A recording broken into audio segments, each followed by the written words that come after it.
Hi, I'm Todd Wente, and I will be covering the information in Chapter 16, the last of our chapters in Leadership Case Studies in Education. We've come a long way together, and we've got a little farther to go, so stay with me. I think everything will be just fine. We're going to start by laying out some key terms and ideas, and then we'll move into the case study itself. And finally, I'll conclude with some thoughts around my own problem of practice and some parting thoughts. But before we go into all of that, do any of you remember this particular commercial? So I got off the elevator and said, "What is this, the seventh inning stretch?" American Express. Lovely. Let's do the whole country. I'm a little light on the lingo. Get the full Gannon down appropriately. All right. We've got cornish pasties, bangers and mash, bubbly sweet, and lovely toady out. That was a wicked googly. So I took the butchers up the apples and pears and said, "What is this, the tea interval?" All over the world, you can do more with the American Express card. Now, if you remember that particular commercial, you're at least as old as I am, or pretty close. The funniest thing for me, however, was that it is easier than you know to get in trouble, even if things are similar as far as you can tell. I remember when I was a 19-year-old man, just recently arrived in England, and I walked into a department store needing some new suspenders to hold up my pants. I didn't realize that when I asked the sales lady at Marks and Spencer's to see some suspenders, that she thought I was asking to see some of these. Yeah, well, it got even more embarrassing when she thought that I was asking to see her pair of these. As you can imagine, things just went out of control. Luckily, somebody saved me and said, "He's an American. He doesn't understand what he's saying." You know, even when things about culture seem the same, sometimes it can be really easy to get things wrong. Before we go any further, let's remember that teachers, especially teachers in today's schools, teaching children of refugees or displaced parents or of globally mobile families, are every bit as likely to face issues requiring cultural awareness and leadership as any business leader that we might wish to identify. In fact, the teacher is probably more likely to do it every day in nearly every school district and college classroom than most business people will in their entire careers. With that said, let's go ahead and start defining a few things. Culture can be said to be beliefs and norms. Wait a minute, sorry, wrong norm. There we go. Culture is said to be beliefs, norms, values, symbols, and traditions that are common to a group. As quoted in our text, culture is the way of life, customs, and script of a group of people. There are lots of ways that culture becomes manifest. For instance, what do you think of when I say the word skaters? Did you think of this? Yeah, you know, probably a lot of us kind of had that idea in our minds, especially if you're younger than the age of 40. But could this one also be relevant? It's easy to see that even a simple word can have a lot of different cultural implications depending on where you come from, what your background is. One word can change a whole host of different meanings. That's why it's important for us to be aware of multiculturalism and multicultural situations. When we talk about a multicultural approach, we're talking about an approach that takes more than one culture into account. Multiple cultures can, for instance, refer to African, American, Asian, European, and Middle Eastern. Multicultural can also refer to subcultures as defined by race, gender, ethnicity, sexual orientation, or age, or two very different types of skater cultures. All of those pieces can be implied by the word multicultural.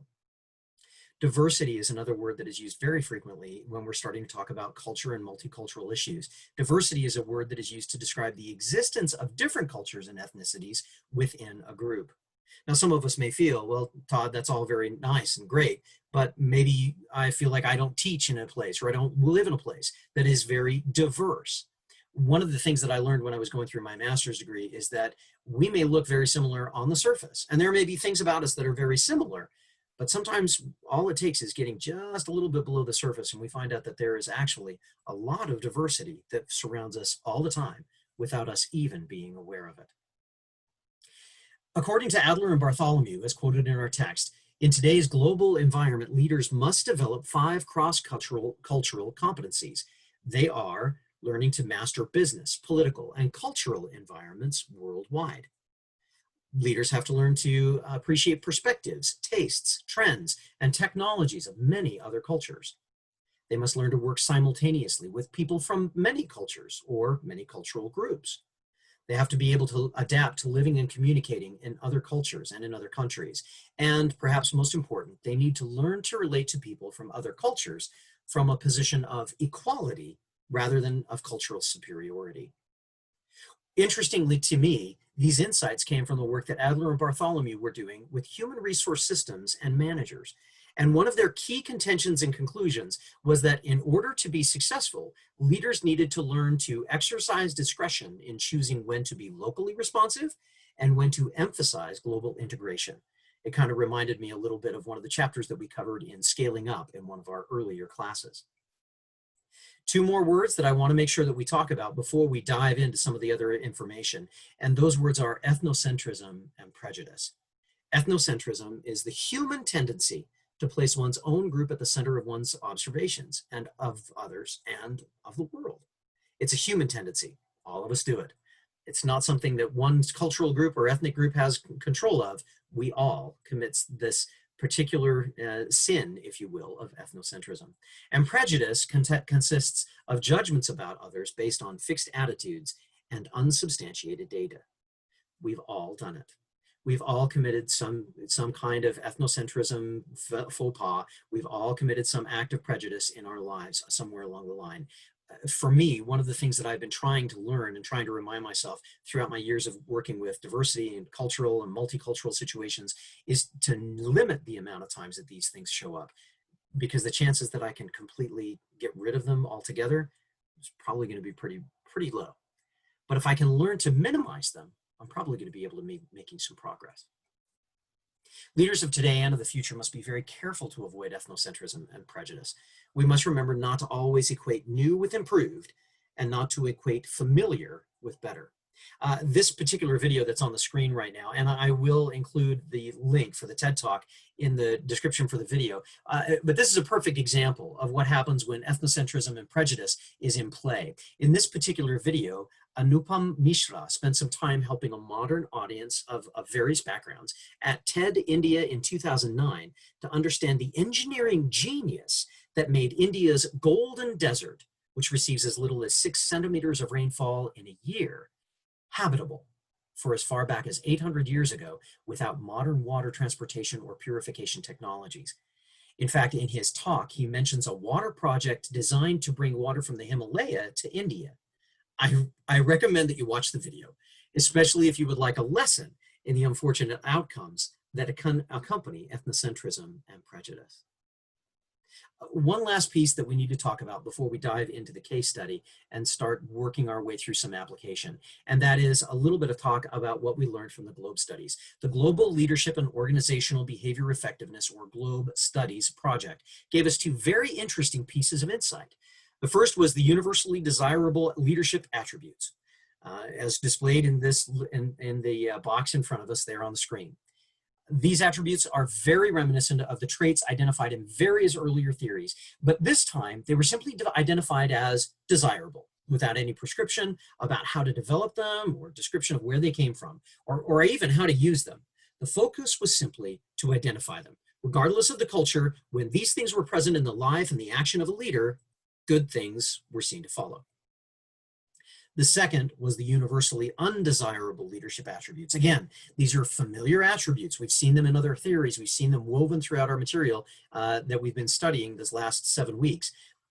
And again, they're offered in a simple descriptive matter with little prescriptive information, with little information about how to avoid having them accidentally develop.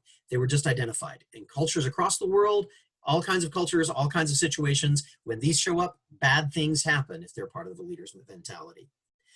They're kind of like the light side and the dark side of the force. At least I imagine that that's what Yoda would say to it. And in case you're wondering, the GLOBE project is continuing today.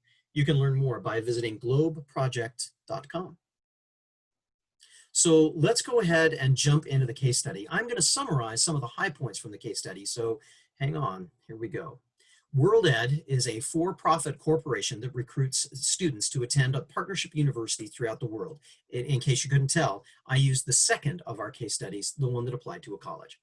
While many international students wish to go to California schools, WorldEd has decided to expand its market into the Midwest. where a high-quality education can be found at a lower tuition and less expensive cost of living. The first cohort of 150 students included students from Egypt, Turkey, Qatar, Malaysia, India, Brazil, Japan, China, Taiwan, Nigeria, and Zambia. Initially, these students are received warmly, but eventually problems started to arise. Professors became frustrated over the perceived skill gaps like time management and planning, critical thinking skills, and shyness. Students from other countries were having problems integrating and cooperating with each other, both in and out of class. And members of the community, from landlords to ordinary citizens, are struggling with the different standards of health, cleanliness, civility, and with even religious beliefs.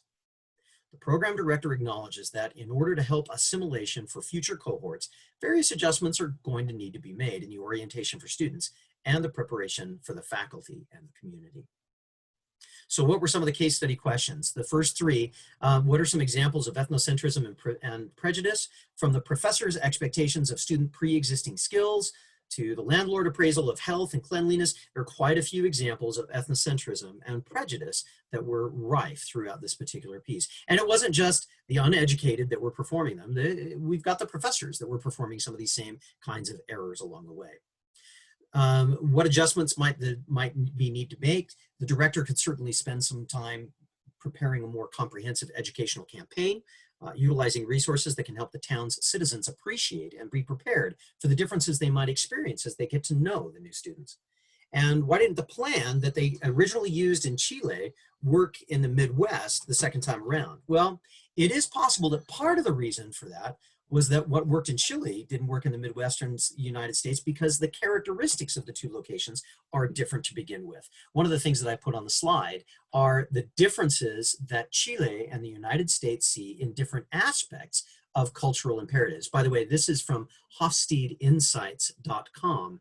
Again, Hofstede was one of the original developers of some of these ideas of cultural imperatives within the world of leadership. So continuing on, this graph from HofstedeInsights.com shows how differently the cultural groups are on some of the basic measures like masculinity, femininity, long-term orientation, and uncertainty avoidance. This addresses the question, the fourth question, one of the advanced questions in the case study of, what are some of the cultural clusters that are involved?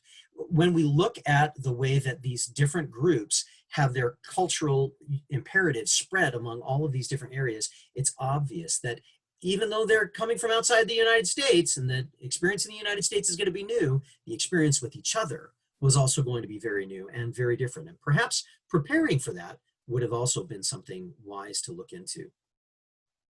Some of the last questions for the advanced questions of the case study. What dimensions of culture pose the greatest challenge? Well, depending on what is valued by the student and the member of the community, this could be all over the board. Religious differences are an obvious stereotype, as are potential racial concerns. But there could just as easily be major concerns in how to handle authority or something as simple as making eye contact during conversation. So how might the cultural clusters be used to help us figure some of these things out?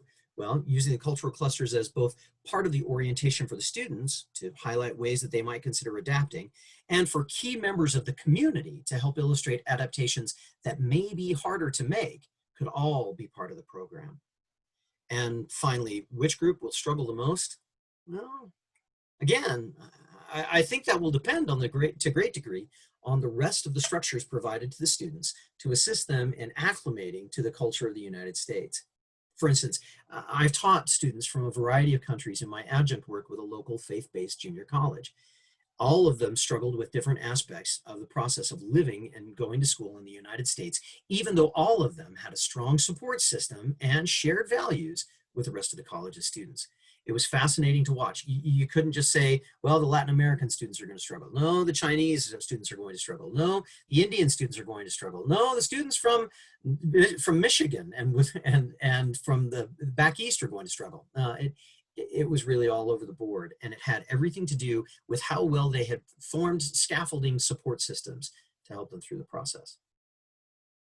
My own individual problem of practice revolves around an innovation in the teacher training process, helping paraeducators become more confident with proven student engagement techniques. The biggest thing I think I need to keep in mind is that both the instructor candidates and the students will eventually instruct will arrive as fully formed human beings from different parts of the country, which means that there will be subtle differences in their cultural expectations. Finding ways to help them respect all of those is going to be critical.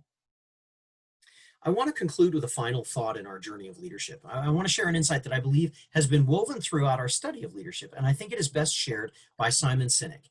In his talk, Why Good Leaders Make You Feel Safe, I will link the video down in the description below. He talks about getting the conditions right inside of the organization, that this is the work of the leader. I believe he is talking about culture, about setting up a situation where trust, win-win mindset, being just, and all the other positive leader attributes are manifest. I hope all of us will be able to find a way to do this wherever we go, in the work that we do in education, the rest of the work that we do throughout all of our lives. I hope that we'll be able to find ways to do that as well. I hope we can learn to create those conditions everywhere we go. Thank you very much for your time. And as I say in most of the rest of my videos, go forth and conquer.